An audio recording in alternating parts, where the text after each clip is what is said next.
Today we continue with our program of renormalizing QED, and it's finally getting to the point where we start computing loops, right, for QED. We are especially interested for this moment in the one loop corrections to the theory.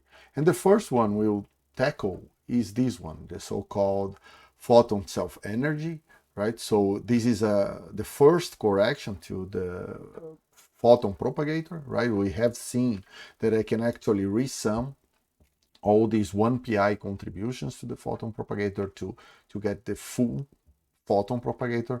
But now we're specifically interested in the first order correction to this 1pi function, right? We have seen that in general, I can write this guy in this way, right? This is the definition of it.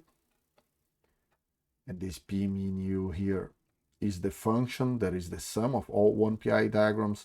And mu is because we know this guy carries two Lorentz indexes.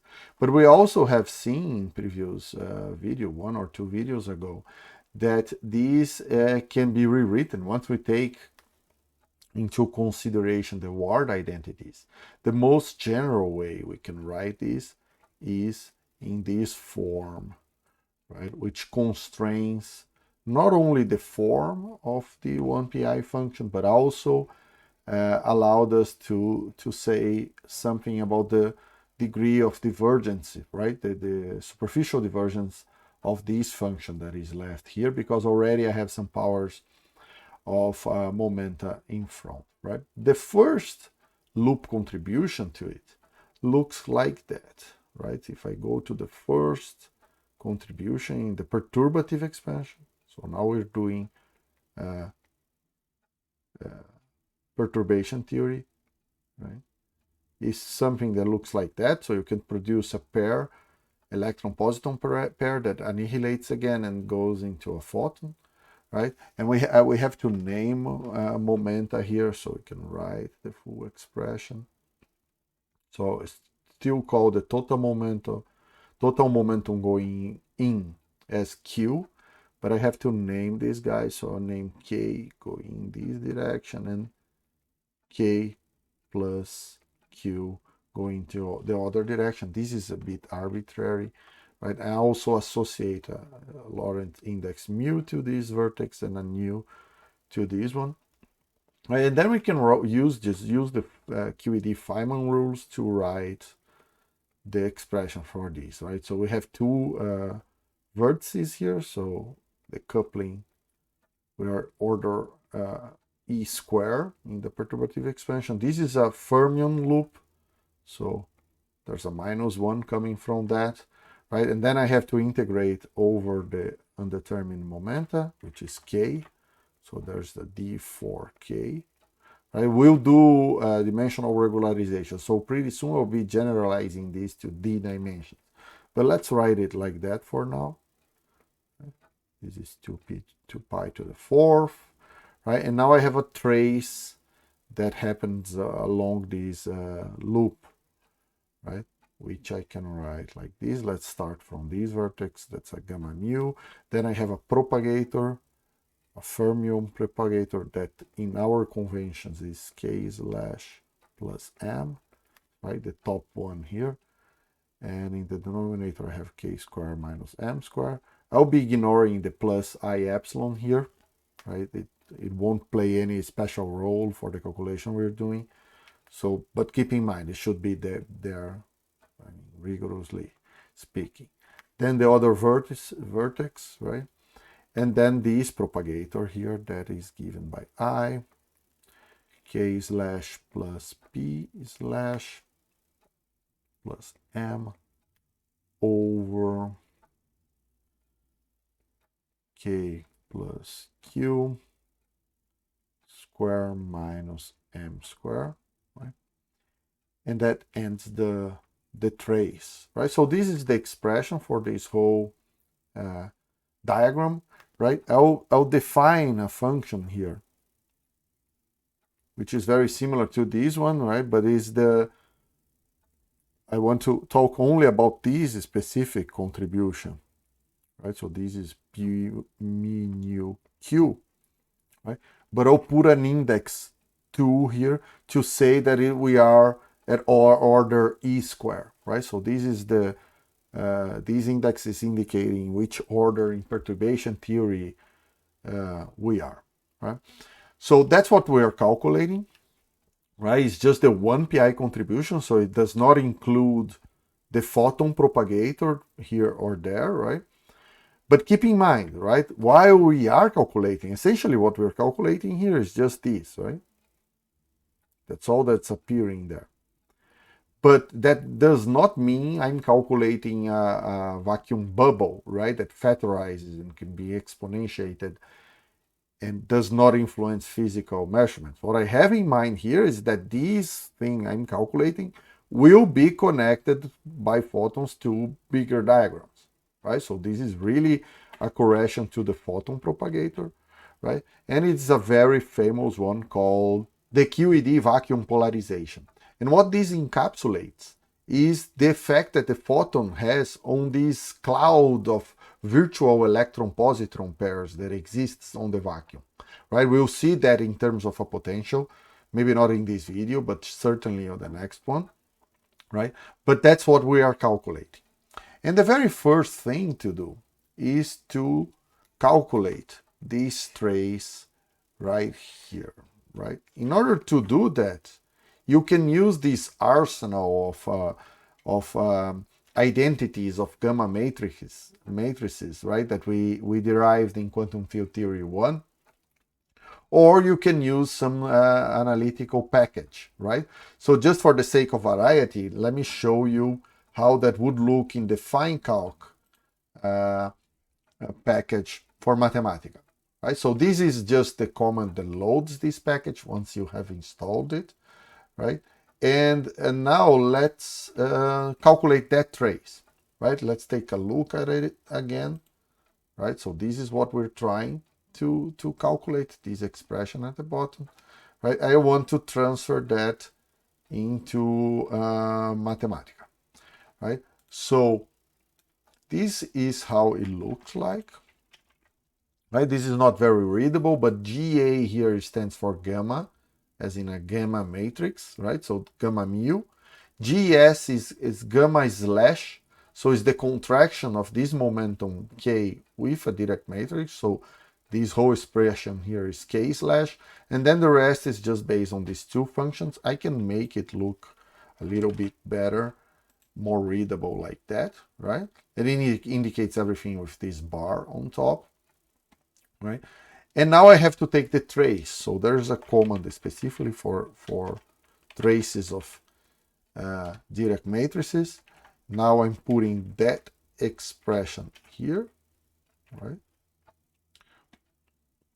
And then I tell it to calculate. Let me call this the numerator of that expression, and then this command will actually calculate the trace. And there it is. So this is the expression we're calculating, as is the same one we wanted, right? And the trace is calculated here. You can see that's a little bit faster than doing it yourself, right? You can try to simplify it a little bit, yeah, and gets better, right? So now let's move that to the blackboard, and there it is, right? So this is what we got from taking the trace of all these Dirac matrices, right? And now we have to do something with this denominator, right? The tricks we are about to use are all very similar to the ones we used in the scalar case. So the next step here would be to do the Feynman parametrization of this denominator in order to be able to do the integral in D4K, right?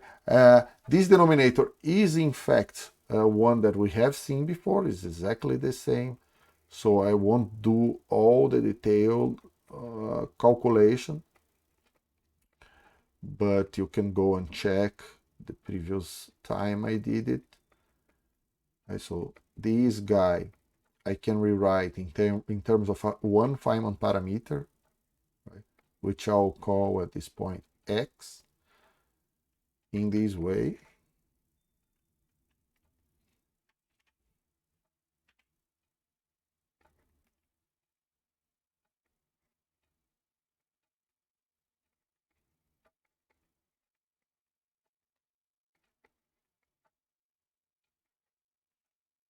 And there's 1 minus x here. K squared minus m squared. And this is all to the power 2, right? As we expected from a final parameterization. And now this denominator we have seen before, right? What we want to do with this guy is complete the squares and then do a change of variables from k to some L, right? So we'll first rewrite this denominator and then exchange the variable of integration by doing this. And this is good because it simplifies the integral a lot by eliminating cross terms between k and q, right? So in terms of L, there won't be any L times q terms, right? This becomes just this integral.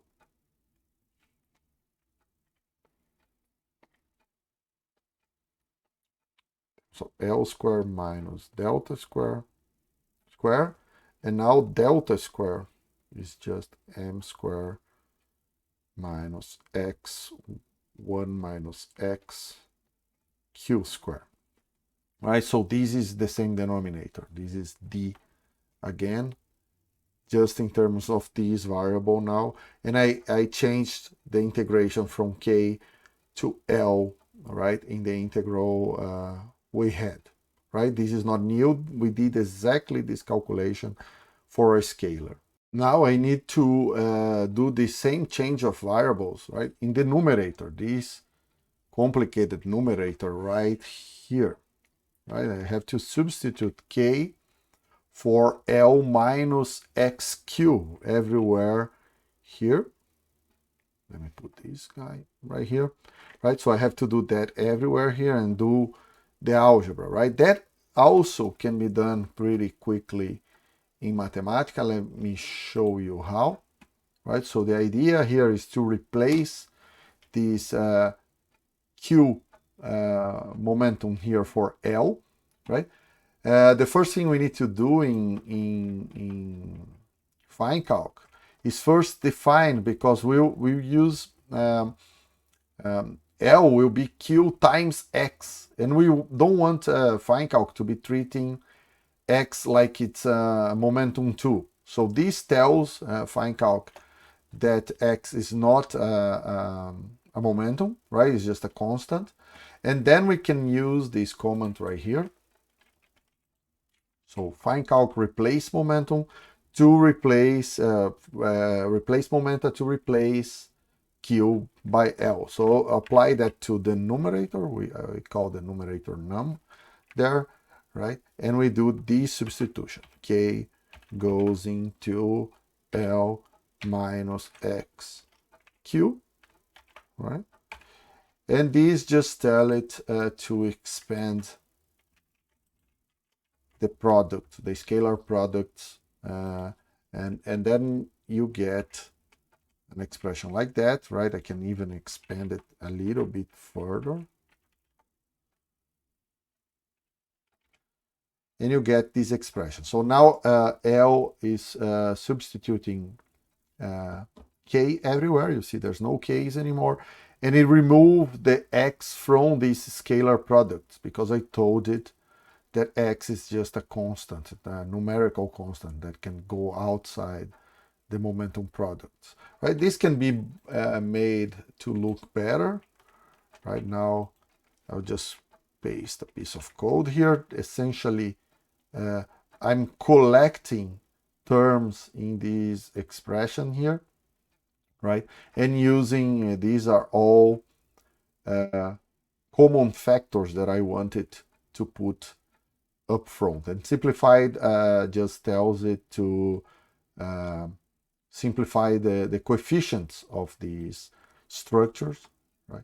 and then it looks like that, right? Which is a useful form for us, right? The first thing to notice in this form is that I have terms which are depending on L square. Remember, L is my constant, my integration variable, right? So there's terms proportional to L square here, right? Then terms linear in L, like this one, L times Q, or here L nu Q mu and L mu Q nu, right? And this is also L square, but now uncontracted, right? It's L mu, L nu. And there are also terms independent of it, right? So let's go back to the blackboard with that. So this is what our numerator has become, right? This right here. And the important thing to notice here, right? Again, I just copied this from Mathematica, is that these terms in purple here, they are linear in L, right?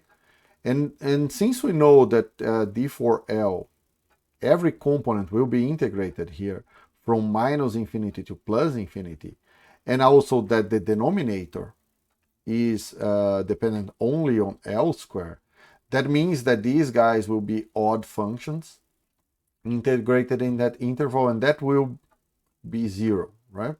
So we don't have to worry about these guys in purple. I'm collecting them here in this term, right? And these will integrate to 0. The rest of the terms I have grouped here, taking care of grouping the terms that are proportional to L square up here, right? Because this will be a different integral than these terms that are independent of L and actually go outside the L integral, right? So now let's rewrite. So we're interested in calculating this guy. Let me copy it all the way down there and see what we have after all of these changes, right? So the first thing here is these many powers of I here. So I have I square here and here. So this will amount to and also a minus 1 here. So this will be a total minus 4. And this 4 is this one, minus 4e square, right? I have, since I did Feynman parametrization, I have an integral from 0 to 1 in the Feynman parameter, right? This integral has become an integral in d4L over 2 pi to the 4th, right? Then I calculated this trace, right? The numerator I have right here. Just have to bring it here. And the denominator, after the Feynman parametrization and the change in variables to L, is just L square minus delta square, using the delta I defined before. Let me just check for mistakes here. No, that's pretty much it, right? So this is I pi mu nu 2, right? Because that's how I called it at this order in perturbation theory. There's an extra trick we can do here, taking this guy into consideration, right? So again, you can see that this guy is even in L, but that's only true depending on the values of mu and nu, right? If mu is equal to nu, this is even in L.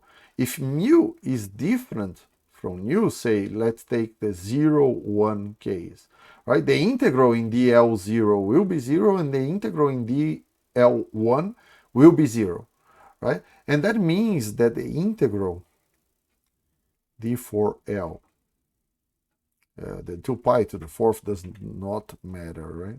The integral in d4L, L mu, L nu, of any function that only depends on L square, right, will be proportional, since mu and nu need to be the same, otherwise the integral is 0. The only term that is not 0 here must be proportional. So let me put some unknown proportionality constant, can be a function of L squared, right? It needs to be proportional to G mean nu because this transforms as a Lorentz tensor, right? And the only Lorentz tensor that is 0 for mu different than nu is this one, right? So these two integrals need to be the same, right? And that allows me to figure out who is A, that proportionality constant there. I just have to contract this equation on both sides with G mean nu, right? On the left hand side you have the same integral, but now I have L squared here, right? Because I contracted mu nu. And on the right side I'll get A times G mean nu contracted with G mean nu F of L squared, right? Which needs to be true for any value of L squared. Now this contraction in 4 dimensions, this is just 4, right? But I don't want to, I have to be careful because I'm doing dimensional regularization next, right? And I don't want this 4 to get multiplied with other numerical constants in my expression and lose it, right? And once I do dimensional regularization, I'll have to generalize this to d dimensions. And in d dimensions, this is just d, right? And I'll keep it like that even before I start doing dimensional regularization because I don't want to lose that 4 there and then not being able to find it later, right? This equation here tells me that A is just L squared over D, D the number of space-time dimensions, right? So that means that inside this integral, I can make this substitution, which is a pretty frequent trick you use to calculate integrals like that. Because now essentially I have an integral in L squared over this denominator or just an integral of this denominator, right? I just have 2 integrals to calculate here, right? So the next step is, let me just copy this for now. And the next step is to do the Wick rotation, right? So what we, again, this follows the same tricks we learned in the scalar case. So I'll make a change of variables going from L0 to some Euclidean LE, right? And that means the L0 will be I dL0E, right? In fact, dl will be I dLE, right? And L squared will go to minus LE squared. So now let's paste the expression we had here, right? So the first thing is I substituted this using that substitution, and then I grouped with this other term, right? I'll have G mean nu here, and here I'll have L squared in both terms. So it's pretty easy to just do these, right? This will be 1 minus 2 over d L squared G mean nu, right? Just grouping those 2 terms, making this substitution for one of them, right? And now I do the Wick rotation. So the Wick rotation, I change this to Euclidean. That gets me an extra factor of I, which I'll put out here, right? Out here, right? Here, when I change L squared to LE squared, that changes the sign, which I remove it from here. Nothing happens in this part, right? Here, I get a minus L squared Euclidean, And this total minus sign does not matter because this is squared, so I can make it like that. And that's the integral I have to solve now in Euclidean space. Now this expression deserves some thought, right? Because when we were doing the power counting for QED, we saw that superficially these 1pi two external photon functions had a superficial divergence of 2, which meant that these should diverge like some cutoff squared, right? Lambda squared. But then by using Ward-Takahashi identities, right, we have shown that the most general form for this guy looks like G mu Q squared minus Q mu Q nu times some function of Q squared, right? And this actually has a superficial divergence of 0, so it diverges like the logarithm of that cutoff, right? Log of lambda. Now, looking at this expression, you can see that if you try to do some power counting here, which is equivalent of putting a cutoff, right? You can straight away notice that the divergence in front of G mu, right, that goes like L square from here times an L cubed here, so it's a total of L5 over L to the 4th, right? This is diverging like lambda square, but the divergence in front of this Q nu structure, Q nu structure, right, has a lower degree of divergence. So they are not diverging in the same way. So that cannot be true, right? And the key point here is what is breaking the Ward-Takahashi identity is the regularization itself, right? When I put a cutoff in momentum, I'm changing the UV of my theory, right? And the fact that I cannot possibly get the form dictated by symmetry means that now this change I'm introducing, right, this hard cutoff is breaking the symmetry, right? Before, when we were discussing regularizations, I kind of foreshadowed that that could happen, right? And in that case, what we need to do, right, if you believe that symmetry is present in nature, both at the classical and the quantum level, is to elevate these to an axiom of your theory, right? The Ward-Takahashi identities must be satisfied for that symmetry to be realized at quantum level.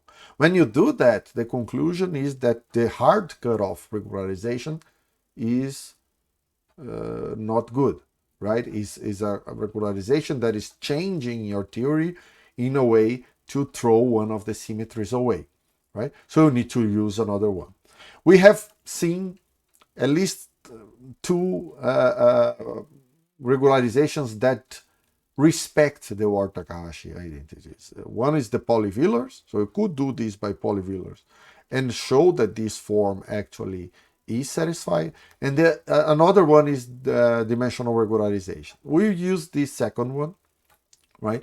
Because, as I said before, is easier to use dimensional regularization, right? In order to do that, and then we hope, right? So I hope that is clear. With hard cutoff, these will have a strange form. I actually put that into an exercise so you can see how it looks, right? It won't look like this. And now we want to do dimensional regularization, and hopefully I'll get these naturally, right? These should respect Ward-Takahashi identities.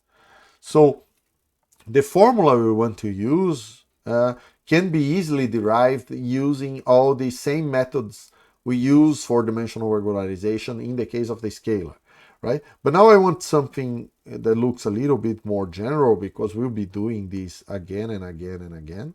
So I want to write a formula for a general dimensional regularization integral that will appear again and again. So quite generally you have this integration, right? And you can see that since odd terms go away, right?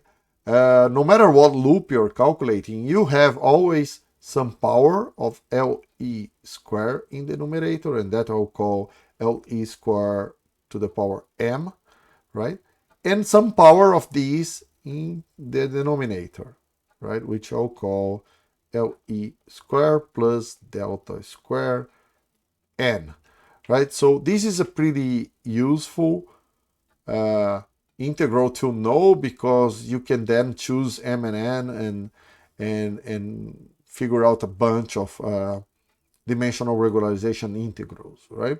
So the methods to do these are the same we have seen before. You do spherical coordinates for d dimensions, and then you write the integral in terms of gamma functions. It's always the same things we did in the case of the scalar. You can go and refresh your memory there.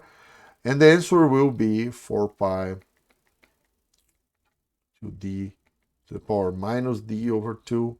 There'll be a gamma function here that depends on these powers, n minus m minus d over 2 over gamma n times gamma m plus d over 2, and then gamma d over 2, oops, gamma d over 2 times 1 over delta square to the power n minus d over 2 minus m. Right? I'll leave it as an exercise to prove this. It's not hard. It's just following the steps we did in the scalar.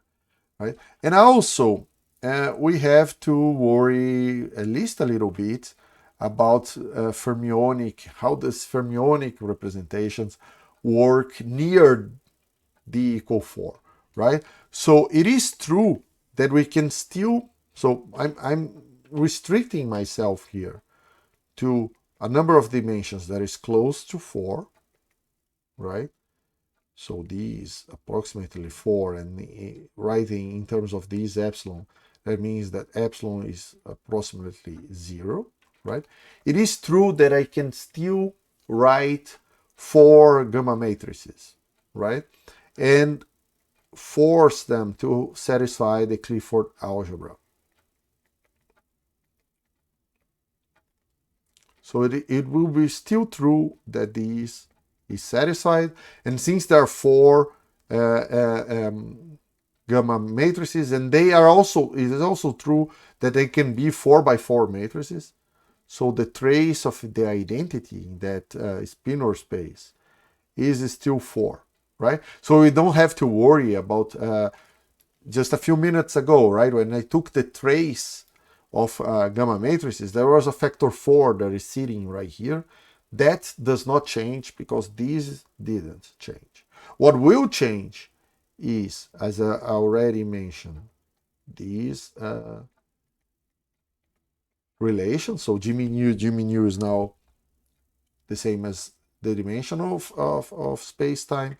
And then there is a few other tweaks that didn't appear in the calculation we did, but for more complicated diagrams, they could in principle appear. So for instance, when you contract Dirac matrices like that, that's very frequent, right? Now you have to take into consideration that you're not exactly in 4 dimensions. So there'll be an epsilon here, right? In 4 dimensions, this is just minus 2 gamma nu. Also, you change these.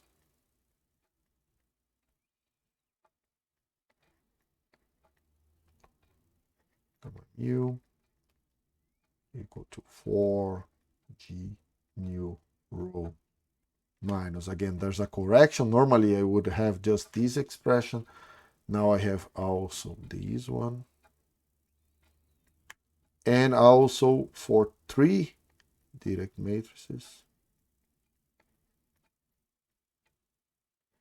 gamma sigma, gamma mu. Now I have minus 2 gamma sigma, gamma rho, gamma nu. And again, there's a correction proportional to epsilon.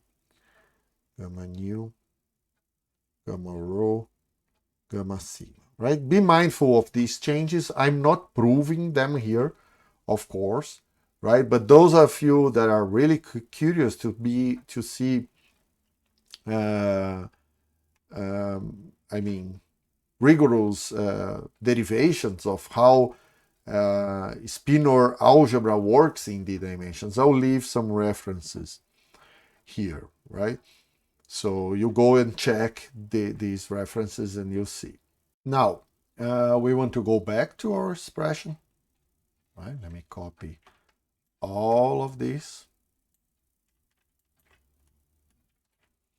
And we want to use dimensional regularization, right? So I want to change the dimensions of this integral. As you might remember in the case of the scalar theory, I have to be careful with the dimensions of this integral once I'm changing this. And I want to keep this coupling constant, right? The charge here adimensional, so I'm compensating the change in the integral by putting an arbitrary number in front here that has dimensions of mass, and this power epsilon compensates for the change here. These changes to d, right? This one changes to d, right? Let me put them in the same color as this one. Also here, right? And that's pretty much it, right? Now I want to calculate this integral using this formula, right? Let me copy the formula. So I have two cases here, right? When I can apply that. The denominator is always to the power 2, but there is a part of the integral that is the integrating this part with LE squared, and another part which is integrating this that has no such power of LE in the numerator, right? For this case, I just have to take the first one, right? The simplest one, right? Just take m equal to 0 and n equal to 2, right? So nothing changes here. This one, m is 0, n is 2, right? Will be 2 d minus 2, right? This is just gamma of 2, which is 1, right? Here, with m equals 0, this goes away, right? And here, I just put a 2 here, and m is 0. So this is the first integral I have to do, which will be, this thing will be multiplied by everything up here, right? The second one actually has a power of LE squared in the numerator. So let me copy that formula again. Now m is 1, n is 2, right? And this changes nothing here. Here I'll have a 1 minus d over 2. Again, this thing in the denominator here is just 1, right? Here I'll have 1 plus d over 2 over gamma of d over 2. And then here I have, again, 1 minus d over 2. So there's a few tricks I can do here, right? So this guy, I can use the recursion relation for gamma functions and write it as d over 2 times gamma of d over 2. That gamma will cancel with this one, and I just get d over 2, so I can exchange this whole thing by d over 2, multiplied here, right? And I can use a similar trick for this guy, right? Just to make this more similar to the one above, so I can factor out more common factors, right? This I can rewrite as 4 pi to this power minus d over 2 times gamma of 2 minus d over 2 over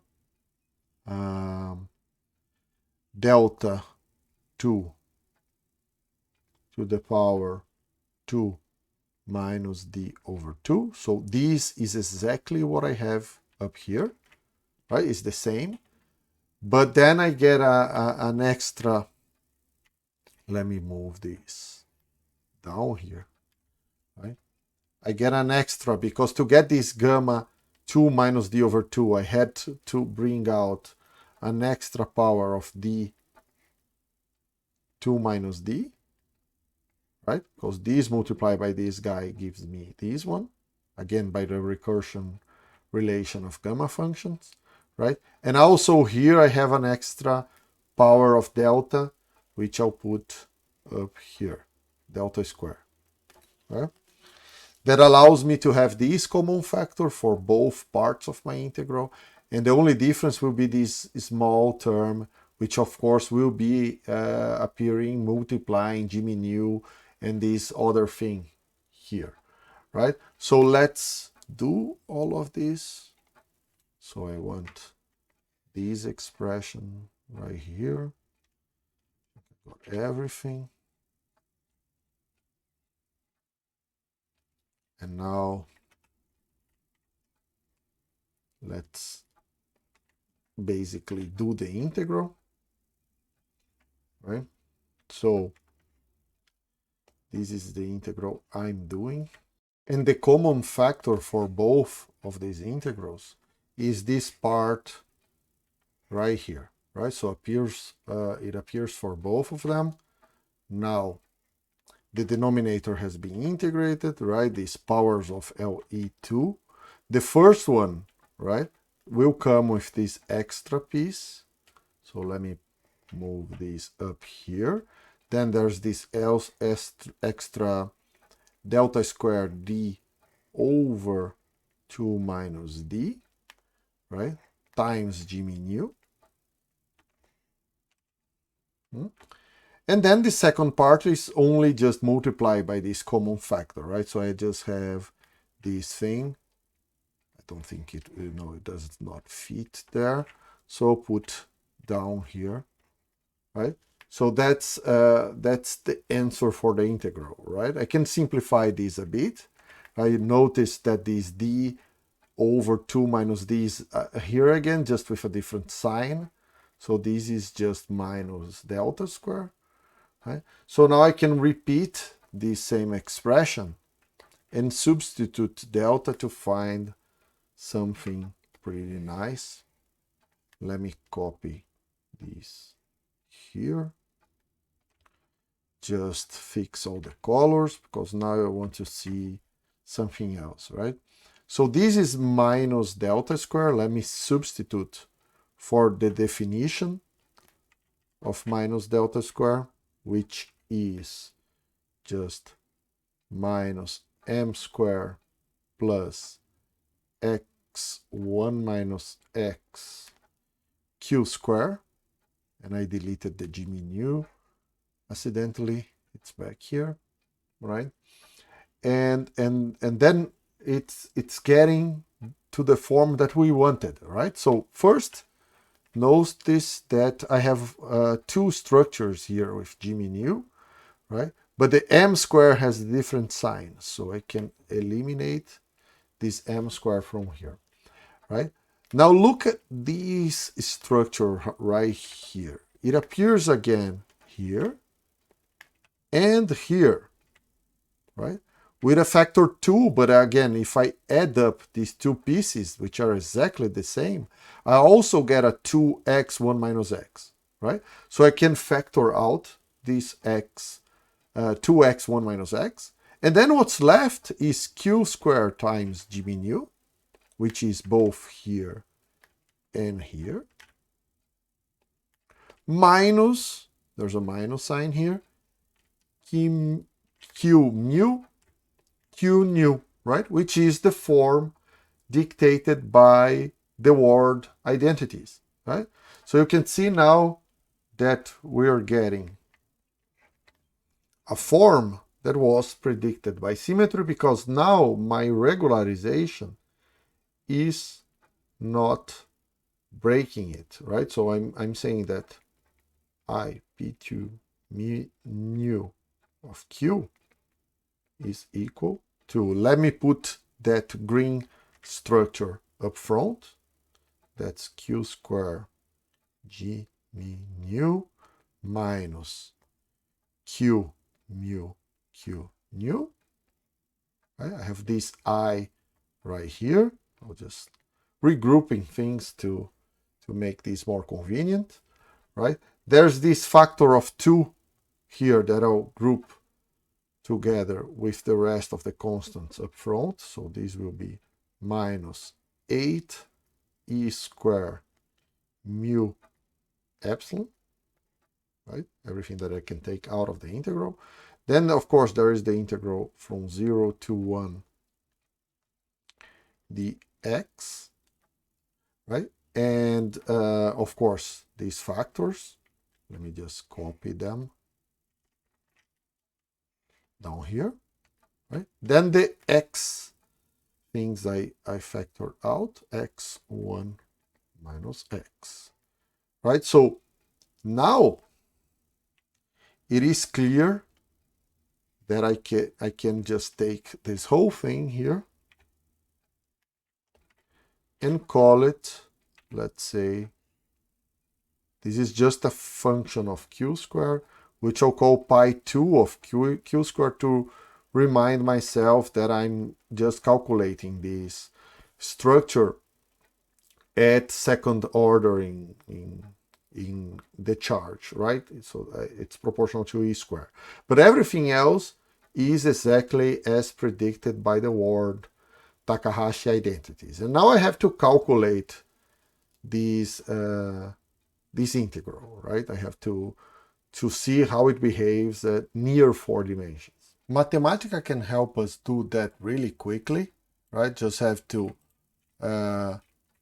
type that expression here. You can check that this is the right one by changing this to a more familiar form, right? Of course, there's still some d's over there. I want to do the expansion in epsilon, so I'll substitute it by epsilon, right? And then we can do the series, right? Just the series of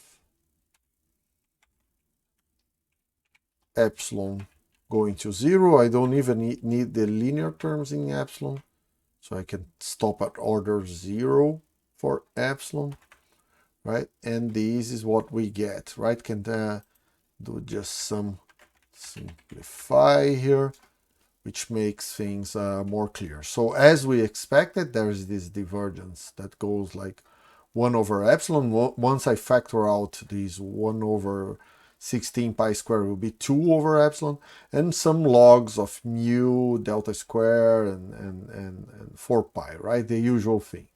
Let's go back to the blackboard.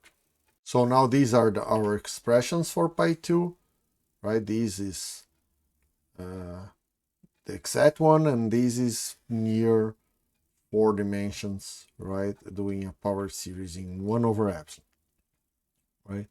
And over a power series in epsilon, right? So now, of course, we know that the 1pi function, right, that we are calculating, right? That's what we're interested in, is given at first order by the vacuum polarization function,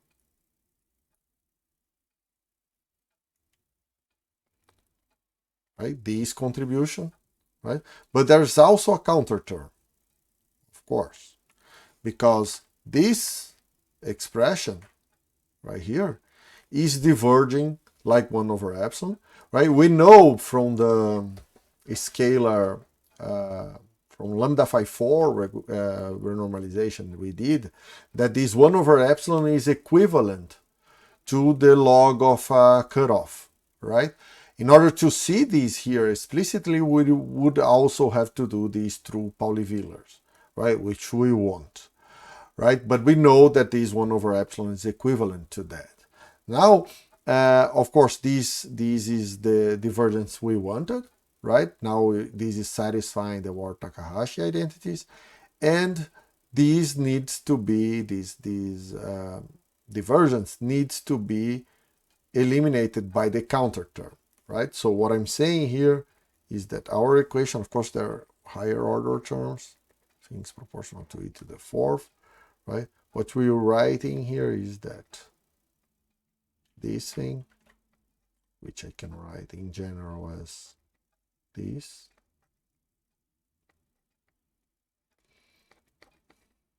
at all orders, right, is now equal to this one, which I also manage to write in this way,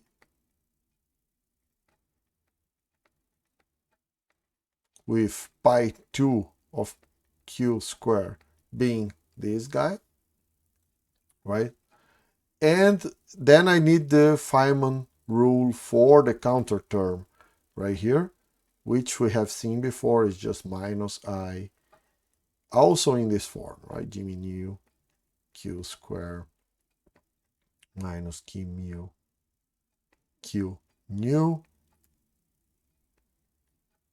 delta 3, the counter term right there, right? Plus higher order terms, right? And we had the renormalization condition for the photon propagator, right? We know that the position of the pole does not change, right? But the residue is fixed by this condition here.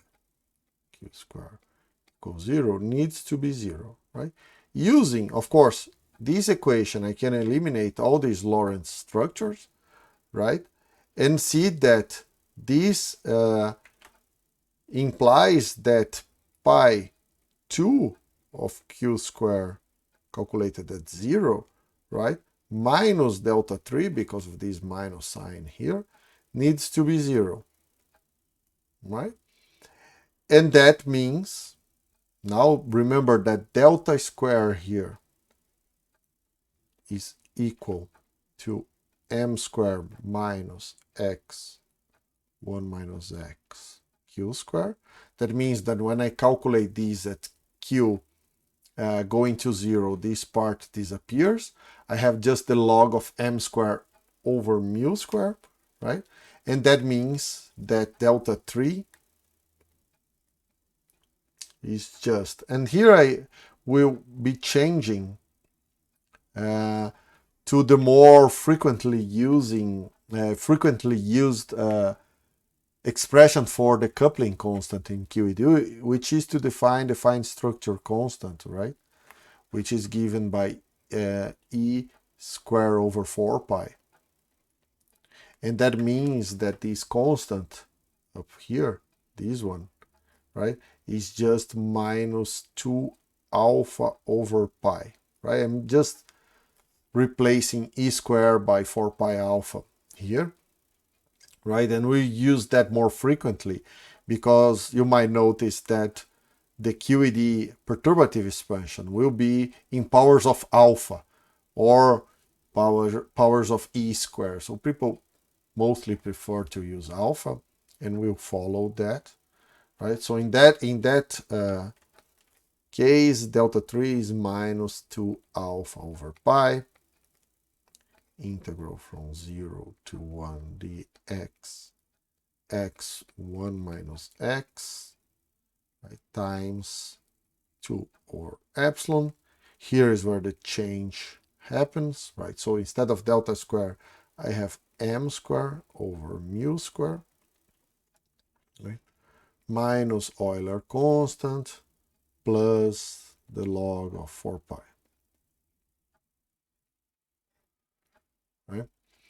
And now this guy from for momentum away from q square equals 0, pi of q square is just pi 2 minus delta 3, right? At this order, at order alpha, right? And that means that now I have an expression for the photon self-energy, pi of q square, right?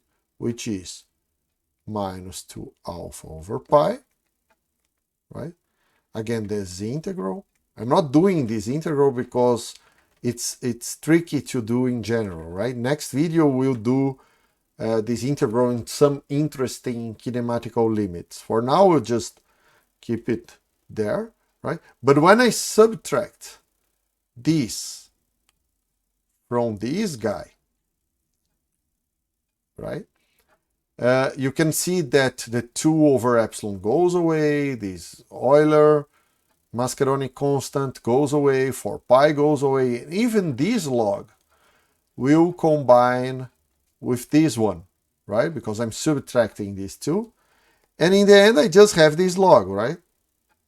I mean, the combination of the two logs, which will be m squared over delta squared, right? So mu goes away, all these constants go away, the epsilon go away, right? And of course, this is true at order alpha.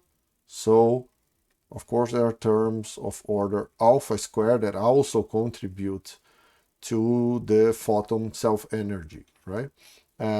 Or, if you prefer, order e to the fourth, right? Which is the same. So now we got a very important result here. Let me put a box around it.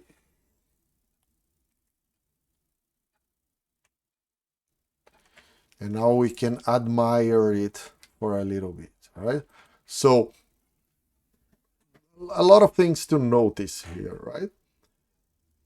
This is the first correction to the photon propagator, right? So I could write it like this, right? The full photon propagator is given at first approximation in perturbation theory by the photon plus this guy, right? And here you notice that this guy is proportional to our perturbation parameter, right? We're doing perturbation in orders of alpha or e squared if you prefer it, right? And this is proportional to alpha, right? But also that thing that is multiplying alpha is now finite, right? I hope you have no problem seeing that this integral is finite, right? And so in the perturbative regime where alpha is small, this is a small correction to the previous contribution, the free photon propagator, right? So now you see that once I do the renormalization properly and I calculated everything here, you might notice that from the start I'm using physical charges, physical masses, and counter terms, right?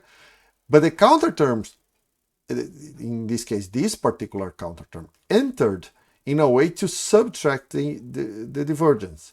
So my expansion here looked like, right, this term right here looks like something where two infinities cancel each other, right? One coming from pi 2 at q equals 0, and another one coming from delta 3. In fact, pi 2 at any q, right? The divergent part is not dependent on q, so these two go away, and I have a finite number multiplying my alpha. And that will happen at every order in perturbation theory, right? This is what is called the renormalized perturbation theory, right? Despite having infinities in the loops, if you look at the series you're doing, it's always something small times something finite, right? So as I said before, right, a lot of videos ago, keep calm and trust the perturbation. This is what I was trying to refer to. once you do it properly, you see that you're not really doing a series where everything is diverging, right? Which would make that series quite badly defined, right? Also, this depends on the momentum going through that photon, right? There's a momentum dependence hidden in here, right? This is m squared minus 1 minus x q squared. So it depends on q squared, but it does not depend on all these unphysical parameters. Epsilon went away, mu, right, went away. So you see, this is a finite and physical correction, right? You see, it does not depend on physical parameters that I put in my theory to actually do the calculations, right? So yeah, we'll see that this has a lot of consequences for the theory, which are predictions, right? Are observable consequences, because once we renormalize the theory, this is finite and well defined. We can see one of the effects of this correction if we remember that the renormalization of the photon propagator is closely linked with the renormalization of the charge, right? We have already shown that the Ward-Takahashi identities make Z1 and Z2 in QED the same, and that means that the physical charge is defined in terms of the bare charge by Z3 to the power half. Let me see if I can write a 3 here, to the power half, right? But this equation by itself is not very illuminating, right? Because this bare charge is not physical at all. I don't know exactly what kind of information is encoded here, right? And this guy is 1 plus delta 3 is diverging, right? Because delta 3 by itself is diverging, right? That means this guy is also diverging, and somehow the multiplication of these divergences is done so that this is finite. So from these equations, it's very hard to see how the charge is changing, if it is at all changing because of this correction. So we need to put a little more work into it, but we can do it, right? So the first thing is to remember that the photon propagator, the full photon propagator, let's indicate it like that, right?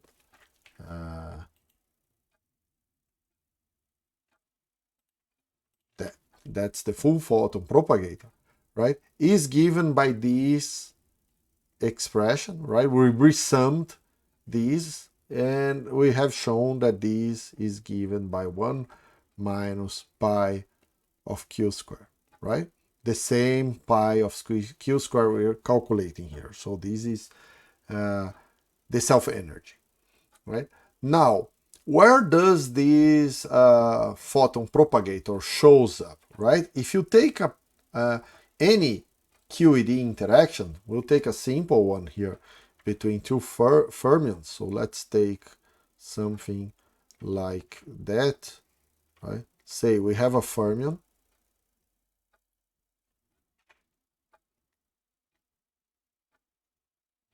scattering another one,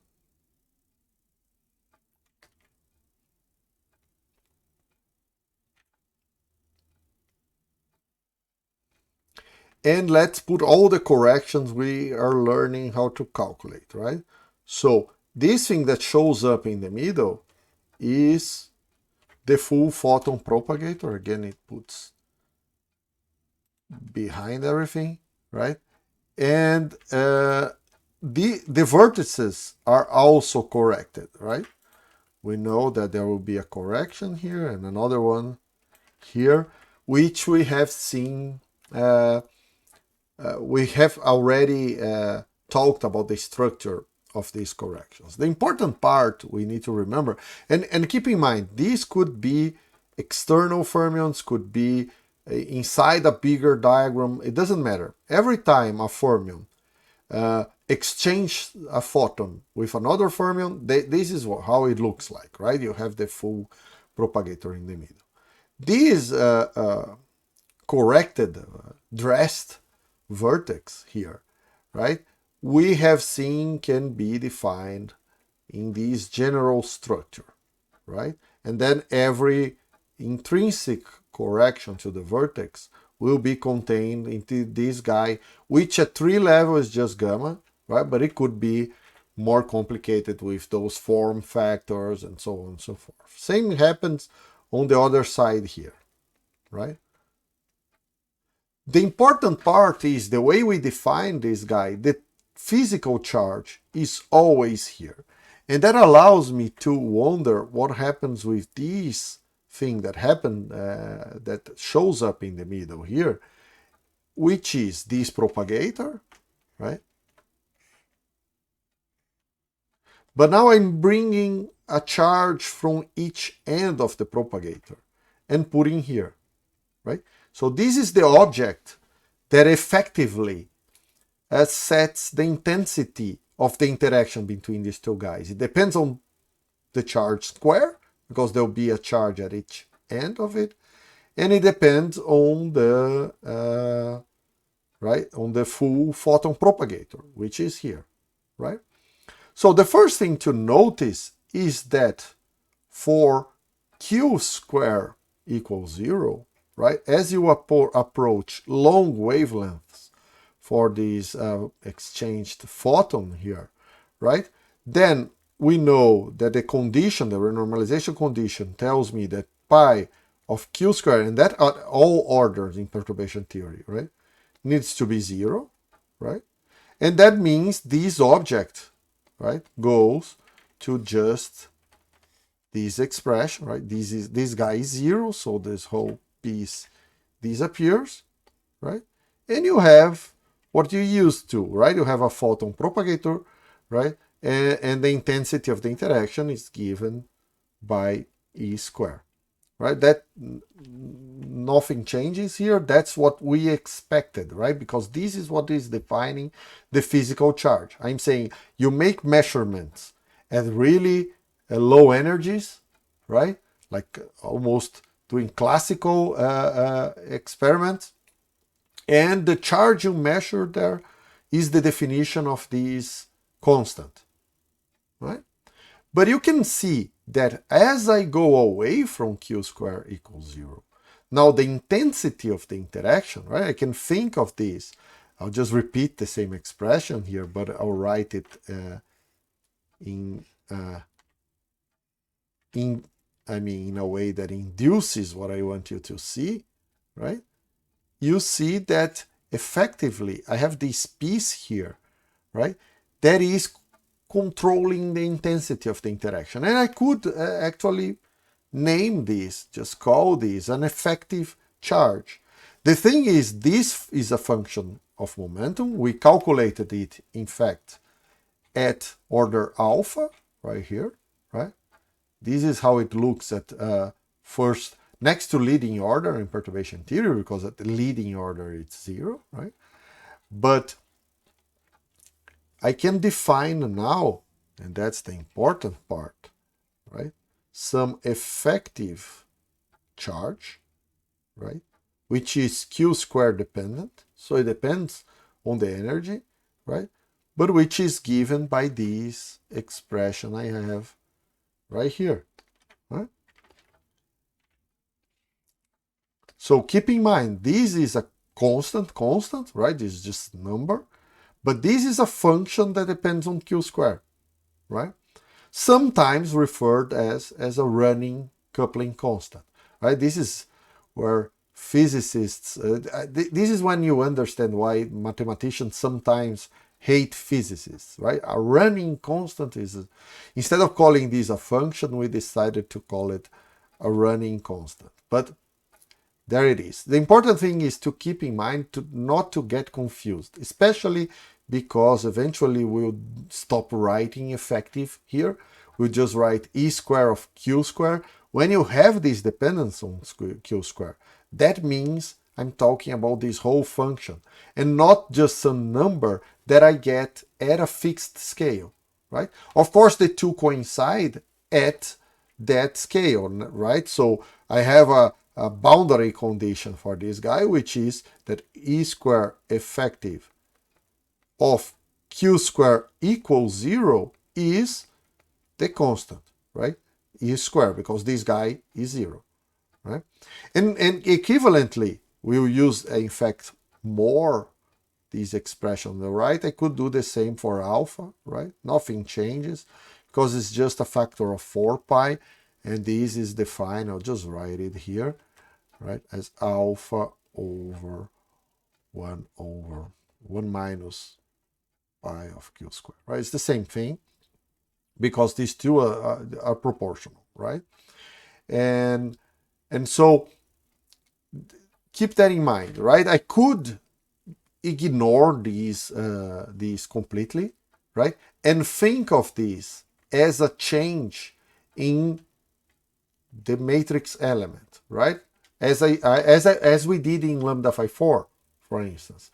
I just said, well, the charge is what I measure at a particular scale, my coupling constant, and at that scale this is true, and away from that scale this guy will be a coupling plus a correction.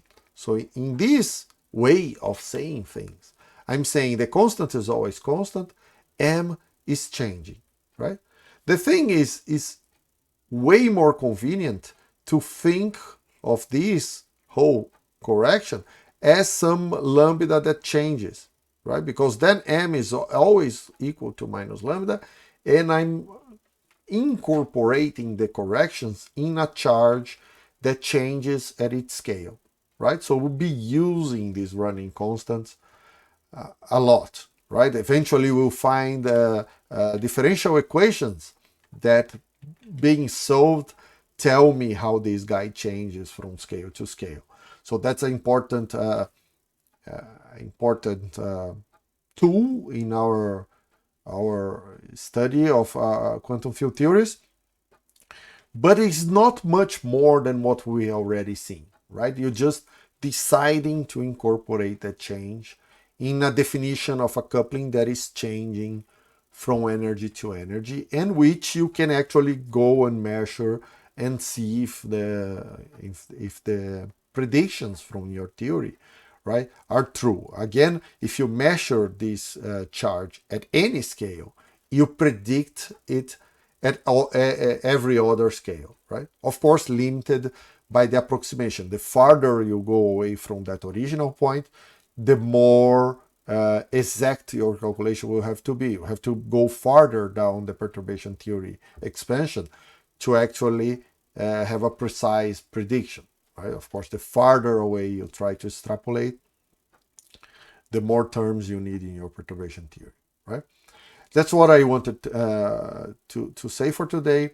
See you next